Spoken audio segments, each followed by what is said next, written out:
Coming up Moses was on just like, oh, Sophisticated Mom. God told me to go to Egypt and to set his people free. And she was like, well, I want to stay here with my daddy. And I don't feel like God told you that. And I don't want to go. And blah, blah, blah. Like, come on now, don't do that. So sometimes offering a supportive ear or a supportive hand and not necessarily always speaking down to what a man feels he is called for can definitely go a long way.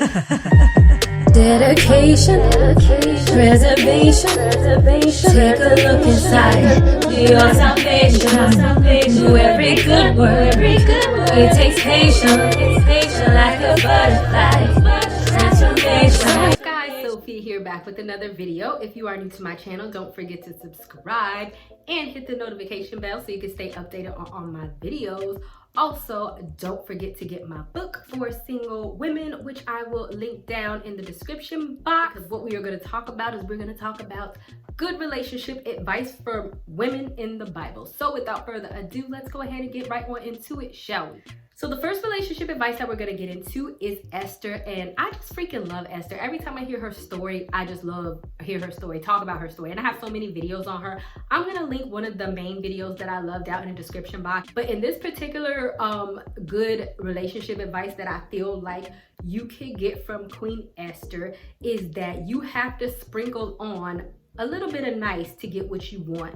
And that's a little bit of food, feed a man. Not saying that you a maid, I get it, because y'all know I'm independent all the way. I'm not nobody's maid, but I also understand the art of just, you know, maybe cooking a man some food, putting on some, looking a little nice before you come with your hand out. And that's not to say that you use people, but at the end of the day, especially if this is your husband or something, or if you're a man, nobody want to come and you just always want, need.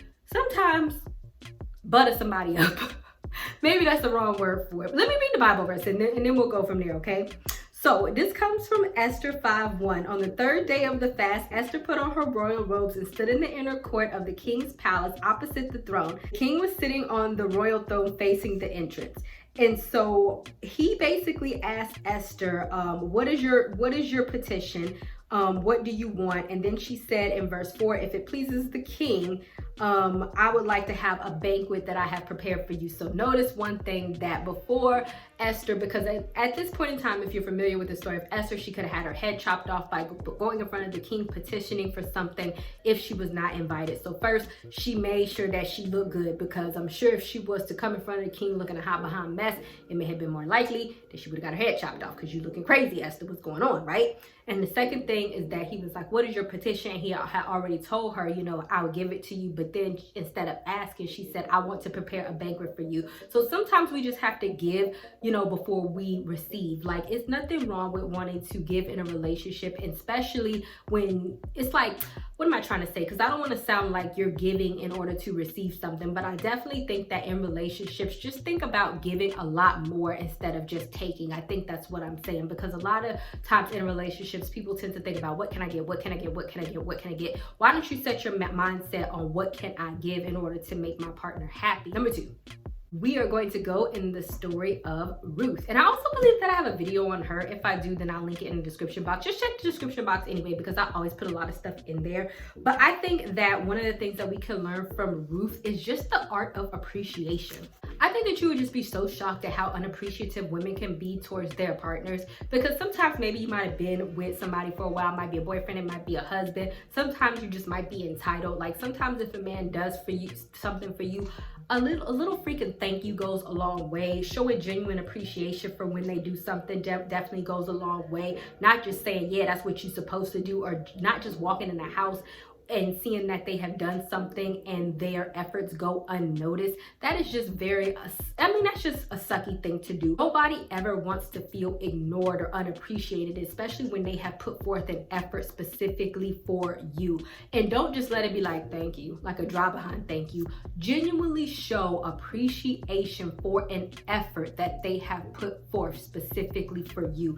So when you go into Ruth 2:10, I mean, it's a little overkill to me, the way that she like show her appreciation. It was like, then she kneeled face down, bowing to the ground and saying to him, why have I found favor in your eyes that you should notice me when I am a foreigner? And then they like go back and forth because Boaz kind of appreciated her too. And then it's like in 13, then she said, let me find favor in your sight, my Lord, for you has comforted me and have spoken kindly to me, to your maidservant, though I am not one of your maidservants. And so it's a little dramatic, but I think that what she was saying is that, you know, you really did go out of your way to actually provide for me. And even though what he saw was probably a small kindness, because he did have a lot of abundance, and what he was doing probably wasn't like, what am I saying? It probably was no skin off his back. It's not like he had to go and spin circles and like do a whole bunch of hula hoops in order to do for her. It was really like, oh, I could just treat you like one of my maid servants, which was like somebody who worked for him. But yet she still showed him a kindness, because to her, that was just like giving her a job because she was in need at the time. Just be appreciative. Just don't be like, well, you know, Ruth could have been like, well, you just could have gave me, you know, the money. Why I gotta work for it? If you interested in me, why you just can't give me the money? Why you offer me a job? Like, come on now. Just be appreciative for something that somebody is giving you, just because they're doing it out of the kindness of their heart. And don't always look for a flaw or something, or a flaw in what they're doing, or if they didn't offer it in the way that you wanted them to offer it, then don't get upset about that. As long as it is a nice gesture, just say freaking thank you, man. Come on. Number 3, we're gonna go into Zipporah. And if you want to read about her, you could go to Exodus 4:18 through 26. She doesn't have like a very specific thing, but basically she is the wife of Moses, and I think that she is a great example of being supportive, because if you are familiar with Moses, then Moses basically, once he escaped Egypt, he went to you know, the desert, and then he studied under, I think it was Zipporah's father. Anyway, he ended up marrying her, but then God had called him back to Egypt. Obviously he had to take his wife, and then after that he had to escape Egypt, and basically his wife was with him the whole time.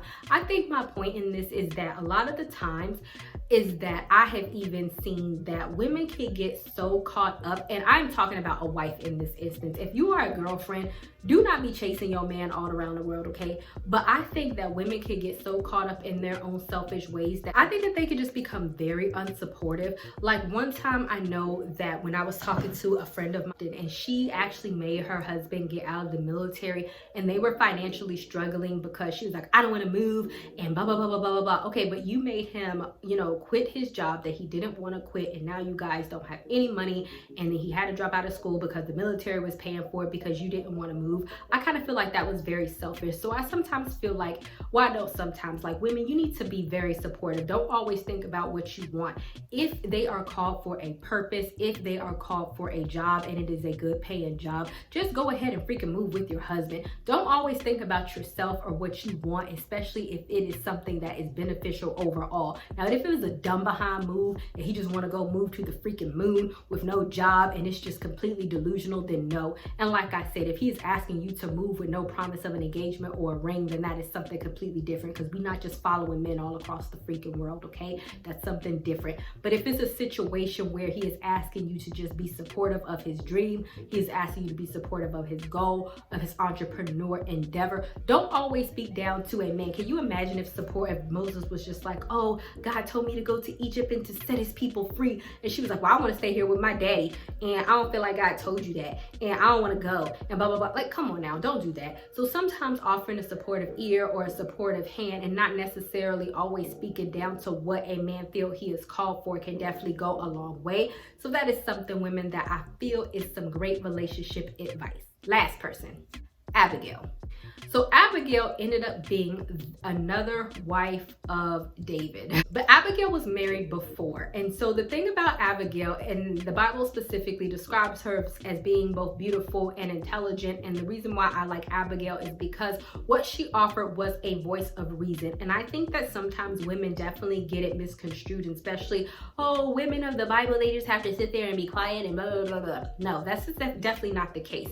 Abigail had freaking common sense, okay? And so Abigail was married to her husband before David, and he was just a very stubborn man. David sent his men to offer a peace offering to Abigail's husband, and Abigail's husband caught a freaking attitude to the point that he was about to get himself killed. So Abigail took it upon herself to go to David, to be the voice of reason to David. She offered a peace offering. She was very nice. She was, very smart and intelligent, to the point that she was able to stop David because he was getting ready to go kill her husband. Like, David was like, nah, we don't play them games. And y'all know that David is one of my favorite people in the Bible. David is like, we don't play them games. You are about to die today, son. Like, come on. He was like, go get your swords. Like, he was really on his way to go kill homeboy.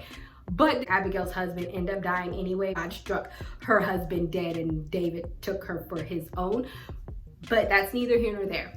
The point is that women can have the great ability to be the voice of reason in a very calm situation. And I think that even in the situation, if you're talking to your boyfriend or your husband, if your boyfriend and your husband is very excitable and he's all rah-rah and aggressive, you don't need to get rah-rah and aggressive with him and agitate the situation.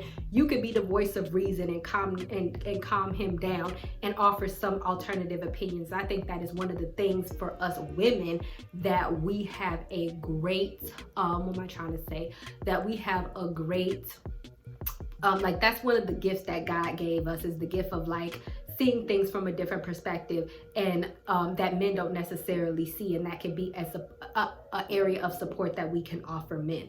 Like, you shouldn't be coming into a situation and escalating the situation if the situation is already bad, especially in a relationship. Like, sometimes you could come in and be the calming force in the situation, not the stormy force and causing Hurricane freaking Katrina to come in and just ruin everything, okay? So I feel like that's something that we can learn from Abigail. You could be beautiful, you could be smart, you could be intelligent, and you can also be that forefront person for your husband, because that is the representative that Abigail was to her bad husband. I mean, but imagine if he was good. It could have been a different story. Like, they could have been a power couple. But he was evil. But yeah, kind of lost track on that. But you get what I'm saying. All right, that's about it, guys. Thank you guys so much for watching. Like I said, don't forget to subscribe. And I would love to know, are there any women in the Bible that you have definitely learned from, or that you feel like have offered great relationship lessons? Because do you feel like there's some people that I overlooked that you like reading about? If so, I would love to hear them. Put them below, and I will see you guys another day at a time. Bye, y'all.